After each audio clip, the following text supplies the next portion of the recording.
An election in a country that's home to at least 1.3 billion people takes a while, certainly. After more than a month, it's finally done and dusted.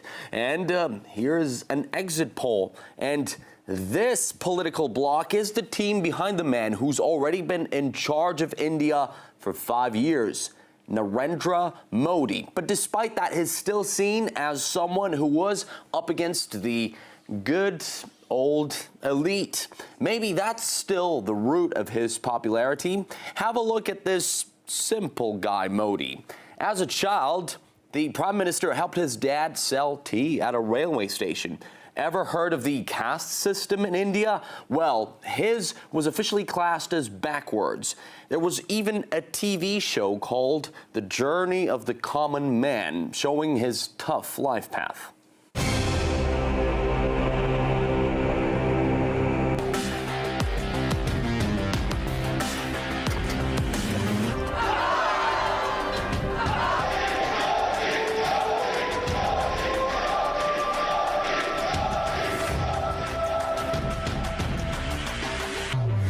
Now, let's compare that to opposition leader Rahul Gandhi's background. His father was a prime minister, preceded by, guess who?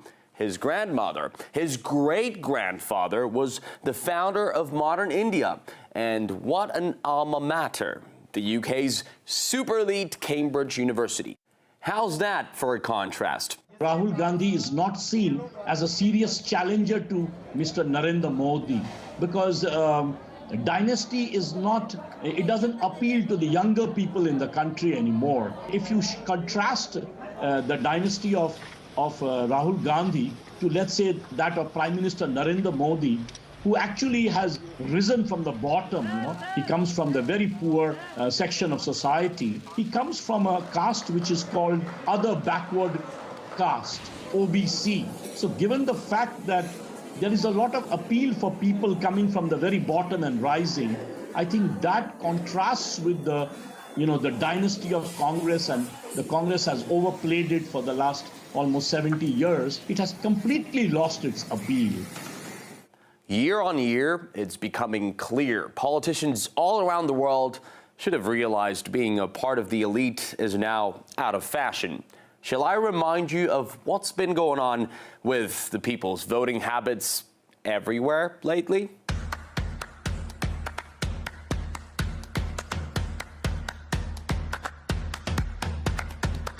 I want you to imagine how much better our future can be if we declare independence from the elites who led us from one financial and foreign policy disaster to another. I do not hate rich people, but I'm sure you have heard me talking about the elite who are abusing our country and taking advantage of their influence.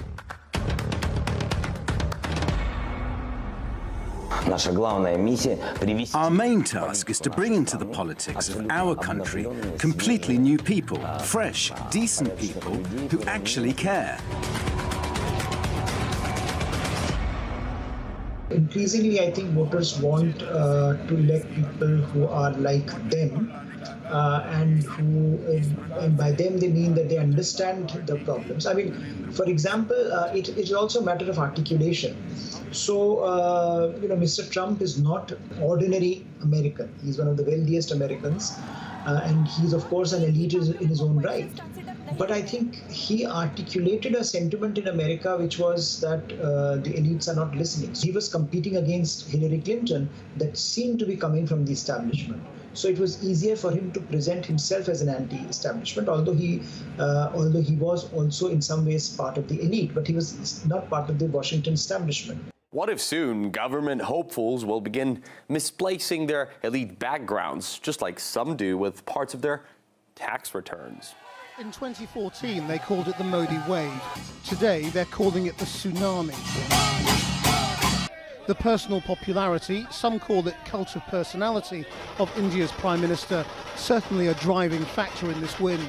Modi is very very motivational for us. Very motivational for us, and you can see that Modi is working. Even a youth of this country is working. Wanted to work for 8 hours, and is working 20 hours continuously. And always, whether it's Sunday or Monday, always is working continuously and roaming all around the country for the benefit of country.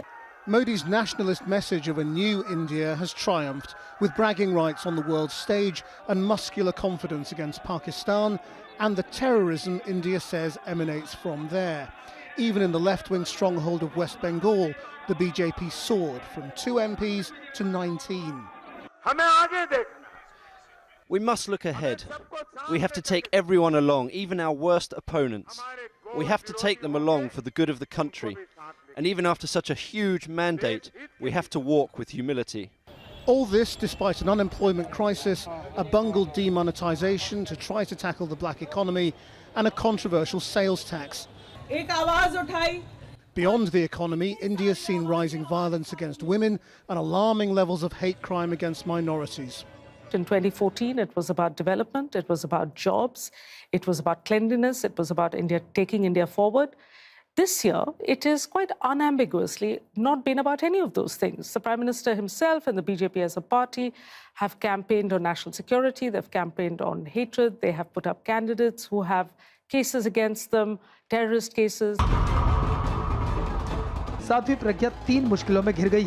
The BJP candidate on terror charges is Hindu nationalist Pragya Singh Thakur, accused of involvement in a fatal bombing in Maharashtra in 2008.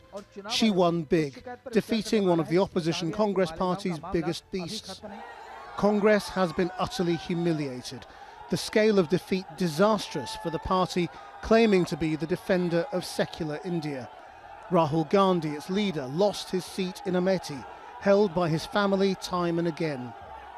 Ridiculed by Modi during the campaign, today Gandhi had no explanation for the loss, unable perhaps to grasp that modern India is no longer in awe of the Gandhi dynasty. Today is the day of the mandate, and I don't want to colour the decision of the people of India by getting into a long conversation with you about what I think went wrong. Frankly, today it doesn't matter what I think went wrong. What matters is that the people of India have decided that Narendra Modi is going to be the Prime Minister. Mr. Gandhi offered to resign. His mother, who remains chair of the alliance of which their party is a member, rejected it. Modi has a huge personal mandate now and very high expectations that his nationalist message should translate into something concrete. It was Vladimir Putin who was among the first to call him up. Indian Prime Minister Narendra Modi's BJP has declared victory in the country's election. While vote counting is not yet over, BJP supporters have started celebrating after a first tally showed the Hindu nationalists with a decisive lead over their nearest rivals, the Indian National Congress. Rahul Gandhi, president of the Congress party, has lost his own parliament seat, which his family has held almost continuously for the last 4 decades. The poll is widely being viewed as a referendum on Modi's leadership. He's on course to extend the commanding majority he won back in 2014. Joining me now from Delhi, I have on the line DW's Nimisha Jaiswal. Nimisha, Modi has already claimed victory. What has he been saying? Well, Amrita, he has appreciated what the voters have delivered, what the national mandate has been. He has put out a few tweets actually saying that this is a victory for the country, that this vote actually means that the country supports the BJP's efforts against cronyism, corruption, communalism even, and casteism. And all across New Delhi already, outside the BJP headquarters, we are actually seeing massive posters going up with pictures of Narendra Modi saying, thanking voters for their blessings, thanking voters for the mandate, and saying this is the time for New India. That's the message the BJP has been putting out. Also, Narendra Modi and all other leaders saying they have been humbled by the decisive victory, which looks set to be bigger than the one they got in 2014. And Nimisha, what about the opposition Congress party? Now, we know that Rahul Gandhi has lost his family seat in Amethi, but how's the party standing in the election as a whole? Well, Amrita, it looks like, unfortunately for the Congress, it has not fared much better than it did the last time around. Now, the Congress itself held about 44 seats. The expectation from friends right now is that they may be able to increase that count by another 10 seats. And it's even been called into question if they have enough seat share to form the opposition, to lead the opposition. The other important parties to watch were the regional bodies, which were potentially going to form a coalition with the Congress, but even they have not performed as well as they would have hoped to. And the non-aligned parties, as they are called, which are not in the BJP front or the Congress front, have also not been able to make gains because all the room in the parliament, the seat share in the parliament, has been taken up by the BJP, and their vote share actually is well above 50%. So the opposition, it is safe to say, even though the results are not completely out, the opposition has been decimated. So, Nimisha, when will we have a final official result to these elections? Well, Amita, so far we have been watching trends come in all across as all the counting happens in several rounds in all the constituencies of India. But already some victories, like the one we mentioned, Rahul Gandhi losing his family's historic seat, some of those wins have already started coming in. The Election Commission has been posting official results. The Election Commission is, of course, the body given the charge of holding these elections. But in a few hours, we should expect the results by late evening India time. Also, of course, the verification of the electronic voting machines will be done later this evening. But given that the BJP has declared victory and given that the Congress has in some way accepted defeat, it looks unlikely that further delays of the results are going to happen. By this evening, we will know for sure what the country actually already knows for sure. Prime Minister Narendra Modi, another 5 years. Right, Nimisha Jaiswal in Delhi, thank you very much for that. Narendra Modi is on course to win a second term as Prime Minister of India. He arrived at his governing BJP headquarters late on Thursday evening, jubilant by what his party had achieved. Today we have witnessed citizens from every nook and corner of the country filling this beggar's hands. I bow my head before India's 1.3 billion citizens. But celebrations at BJP headquarters began earlier in the day, and vote counting wasn't even over yet. The votes of hundreds of millions of Indians were tallied, and candidates and their agents are focusing on the district centres in each constituency.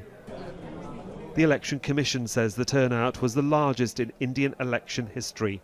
More than 600 million people voted out of the 900 million who were eligible to take part in the 6-week election. The issues are clear for some. People have voted for nationalism, for the good of the country and for development work done by Modi. They trust Modi. He's the only person who can fight with terrorism, who can fight with the corruption. This is the reason only India has chosen him again as a Prime Minister. This election has been one of the most divisive in recent years. I think the security issue has been projected in a way that people's imagination was fixed on that, and then you start feeding them constantly through your media on that. So it seems that in the post-independence India, for the first time, security issue has become such a big issue in India. While the opposition have not officially conceded yet, some have congratulated Modi. During the campaign, I said the people will decide who will rule the country, and they have made a decision. So firstly, let me congratulate Prime Minister Modi. I must also thank my party workers for putting up a tough fight. Our battle is of ideology and vision, and the people seem to have chosen the BJP. For now, it's a moment for BJP supporters to savour.